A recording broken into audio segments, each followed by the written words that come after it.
तेल बरी चुको आहे, वट विसामण ते आहे। आखिर केसी ताईं विसामदड़ वट के सोरींदी रहंदी रहंदी। जेस ताईं मरकीअ जे सीने में साह जी वट बरंदी रहंदी, तेस ताईं इन वट के सोरींदी रहंदी। हवा जो हल्को झूठो लगंदो ऐं वट विसामी वेंदी। मां पंहिंजे दामन सां हिन वट के ओट ॾींदे। किथे तुंहिंजो दामन सड़ी न पवे राणी।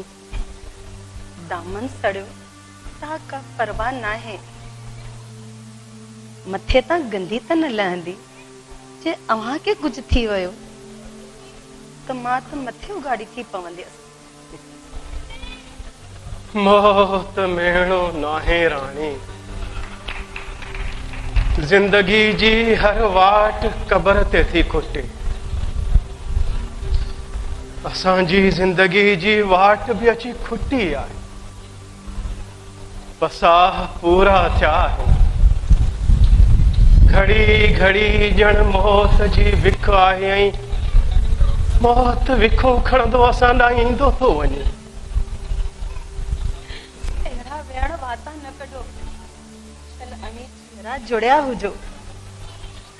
अव्हां मुंहिंजा ऐं सिंध जा छपर छांव आहियो। अव्हां के कुछ थी वियो त आऊं ऐं सिंध ॿई मथे उघाड़ी थी पवंदियूं। सिंध कॾहिं भी मथे उघाड़ी कोन थींदी राणी। जाम नंढा पया ॼमंदा ऐं मरंदा, पर सिंध जी लोई सदाईं सलामत रहंदी। जाम फिरोज अञा नंढो आहे, वो सिंध जी सुल्तानीअ जो बार खणी न सघंदो। असांजे हिकिड़े पुट जा कुल्हा कमज़ोर आहिनि, पर असांजे ॿिए पुट जा कुल्हा एतिरा त मज़बूत आहिनि जो सारी धरती जो बार खणी सघनि था। जाम फिरोज अञा नंढो आहे। जेसीं जवान थे सुल्तानी संभाले, तेसीं असांजो पुट दरिया ख़ान हुकूमत जूं भागूं संभालींदो। छा दरिया ख़ान हुकूमत जूं वागियूं संभालींदो? शायद असांजी राणीअ खे असांजी ॻाल्हि पसंद न आई। हिन बानीअ जी कहिड़ी मजा जो सिंध जे सुल्तान जी का ॻाल्हि नापसंद करण जी गुस्ताखी करे।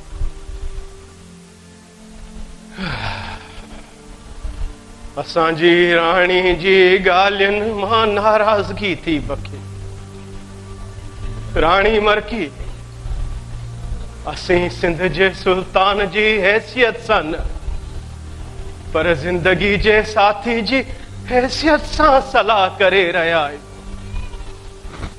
तव्हांजी हर हैसियत में ॻाल्हि मञण हिन बानीअ जो फर्ज़ आहे।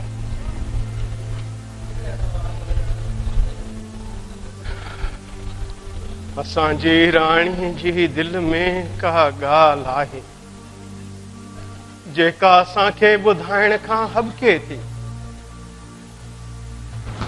सरताज, अव्हांजी बानीअ सां गॾोगॾु मां हिकु माउ बि आहियां, ऐं हिन माउ जी ममता जी इहा ई ख़्वाहिश आहे त मुंहिंजो पुटु फिरोज सिंध जो तख़्त माणे ऐं अव्हां वांगुरु सिंध जी ख़िदमत करे ऐं ईंदड़ दौर जा तारीख़ नवीस हुन जे अज़मत ऐं बहादुरीअ जा दास्तान लिखनि।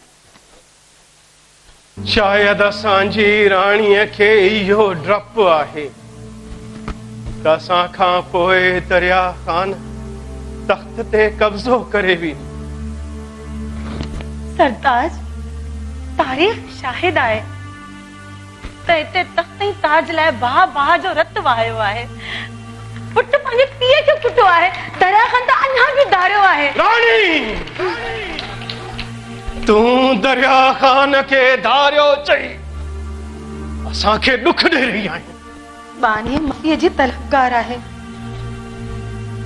याद रख रानी, जंहिंजे भी रगुन में मेरान जो पानी रत बणजी डोड़ंदो, जंहिंखे भी सिंधी माउ थंज प्यारी हूंदी, जंहिंखे भी सिंध जी हीरुन हिंदोरे में लोॾियो हूंदो, जंहिंजी तलवार अंधी थी न थी सघे।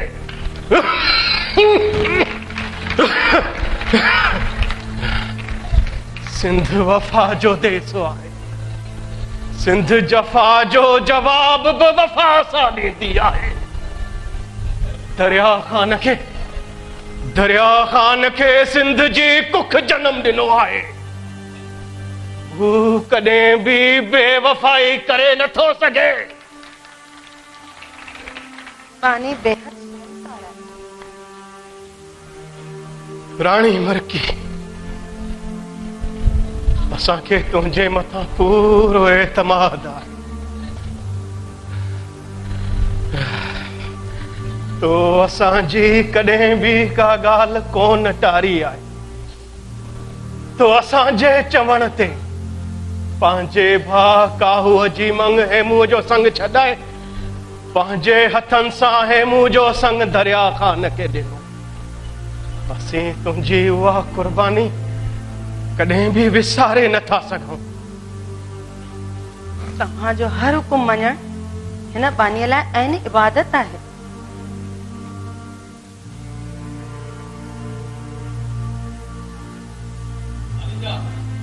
वॾो वज़ीर लखवीर अंदर अचण जी इजाज़त थो घुरे। इजाज़त आहे।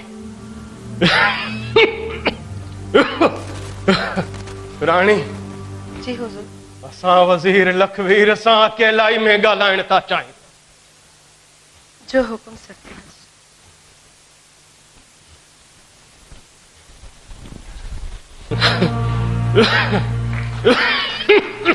आलिजा जे सेहत हयाती जो दुआ गो बानो लखवीर पेर तो चुके। लखवीर, असीं तुंहिंजो इंतजार करे रहिया हुयासीं। आलिजा जी तबियत हाणे कीअं आहे?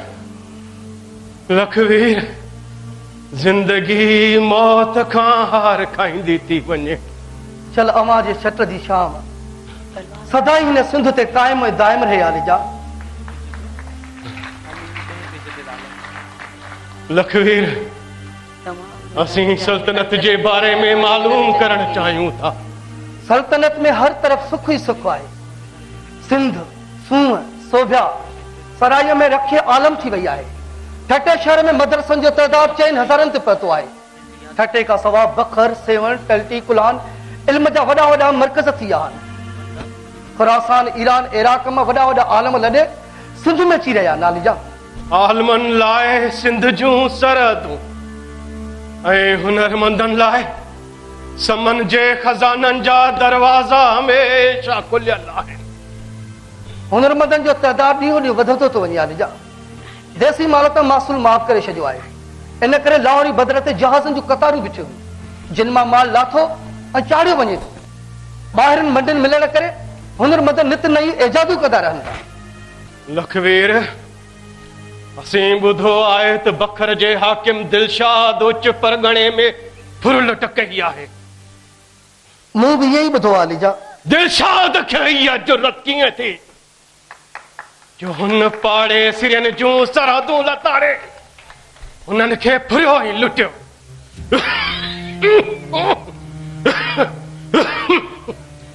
सिंध देश जा रहवासी अमन जा लंबरदार आहिनि। असां सिंधियुनि जूं तलवारूं ॾाढ करण लाइ न, पर ॾाढे जे ॾाढ खे भञण लाइ म्याण मां निकिरंदियूं आहिनि। असां सिंधियुनि जूं तलवारुनि जी छांव में प्यार पलजंदो आहे। हुनरमंद नित नयूं ईजादूं कंदा आहिनि ऐं औरतूं आतण में सुट कतींदियूं आहिनि। हुनखे ख़बर आहे। आलिजा, पोइ हुन परावा संग छो लुटिया, परावा आतण छो जाड़िया ऐं हुनरमंदनि जा हथ छो वढिया? ही बानो दिलशाद पर माफ़ीअ जो तलबगार आहे। आलिजा,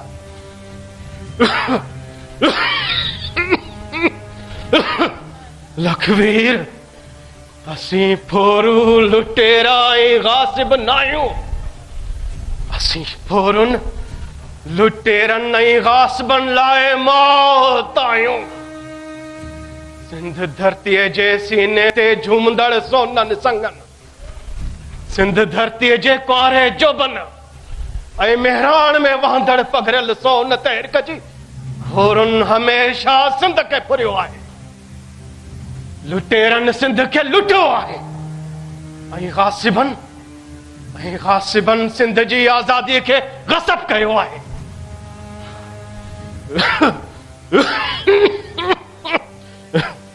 जंहिं क़ौम पाण तारीख़ जा ज़ुल्म सठा हुजनि, सा क़ौम ॿियनि ते ज़ुल्म करे नथी सघे। लखवीर, फुर जो माल ॾन समेत मालकन खे मोटाए ॾिनो वञे ऐं मुल्तान जे सुल्तान लांघा खां माफ़ी वरती वञे। इहो ई थींदो आलीजा। लखवीर, असीं सिंध जे सरहदुनि जे बारे में मालूम करणु चाहियूं था। गुजरात जो सुल्तान महमूद बेगड़ो, कच्छ जो राजा खंगार ऐं मुल्तान सुल्तान लांघा साईं जन जे सिर ऐं सिंध जी सलामत जे लाइ दुआगू आहिनि। बाक़ी बूला लक खां हर वक़्तु अर्गुननि जे हमले जो ख़तरो आहे आलीजा। ख़तरो कॾहिं बि तलवारुनि खे ज़ंग लॻण न ॾींदो। अर्गुननि जे ख़तरे जे करे सिंधी हिक हथ सां चंग वॼाईंदा ऐं ॿिए हथ सां तलवारुनि खे रोईअ ते तिखो कंदा। सिंध जी हीरुनि में उहा मस्ती आहे जो माण्हू मस्त थी सभु ख़तरा विसारे छॾींदा आहिनि। आलीजा, मदारुल मुहाम, अमीरुल उमरा, खाने खाना, दरिया खान अंदर अचण जी इजाज़त जो तलबगार आहे। इजाज़त आहे।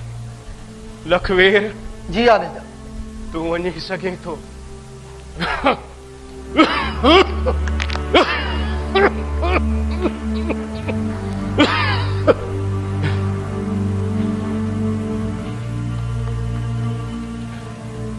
कुंभले अचण लाइ बानो माफ़ी जो तलबगार आहे आलीजा। पंहिंजे लाइ का महल कुमल न हूंदी आहे दरिया खान। तूं असांजो पुट आहीं ऐं पुट लाइ पीउ जे घर जा दरवाज़ा हमेशा खुलियल आहिनि। आलीजा, ही बानो तव्हां जे दर जी चौहठ जो नौकर आहे। आलीजा जी हाणे तबियत कीअं आहे? दरिया खान, जिंदड़ीअ जो जहाज़ साह जे सिड़ जी सट सही नथो सघे।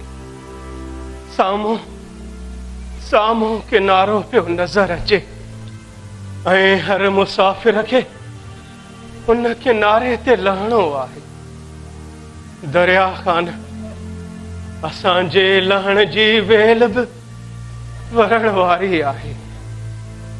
असीं वञण खां अॻु सिंध जा थर ऐं भर, समन सुल्ताननि जो तख़्त ऐं ताज तोखे सौंपण था चा।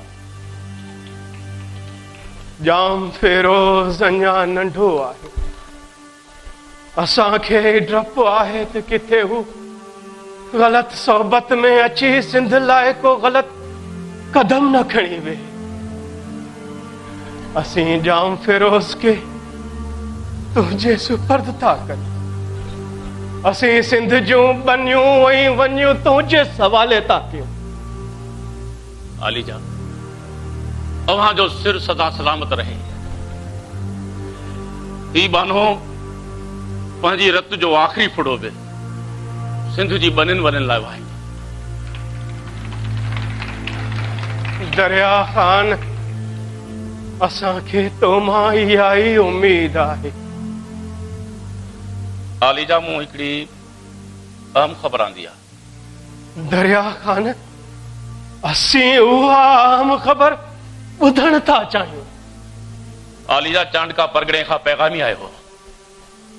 उन ॿुधायो त शाह बेग अर्गुन सिंध जूं सरहदूं लताड़े अकड़ी संदेज कोट माछी चांडका खे फिरियो आहे असीं शाह बेगरगून जी उन पुर के जंग जी दावत था समझूं ऐं उहा दावत कबूल था करियूं। असीं उन्हनि खे अहिड़ो सबक सेखारींदासीं जो उन्हनि खे निंड में भी सिंध जा छिरक पवंदा। उन्हनि जा घोड़ा सिंधियन जो नाम ॿुधी टोह खाईंदा। राणी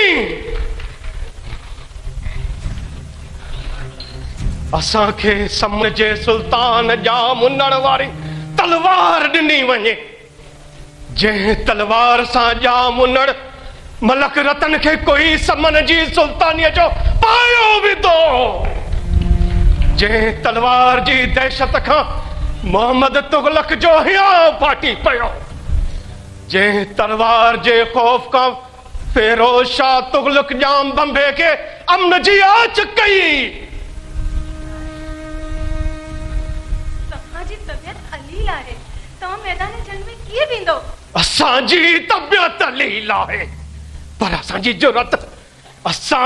जुर्रत जवान आहे। सरताज, अव्हांखे शाही तबीब आराम जो मशवरो ॾिनो आहे। समझे वतन जी धरती के दुश्मन लताड़े ऐं असीं आराम करियूं। असांजे देश जी वञंदा धारियन जी अख खजे ऐं असीं अखियूं बूटे छॾियूं। न राणी न, असांखे सिंध सॾे रही आहे। ही त मौत जो बिस्तरो आहे। सिंध मण जो कसम जेकॾहिं असीं कबर में बि हुजूं हा, सिंध धरती जो कसम कबर मां बि लब्बैक चऊं हा।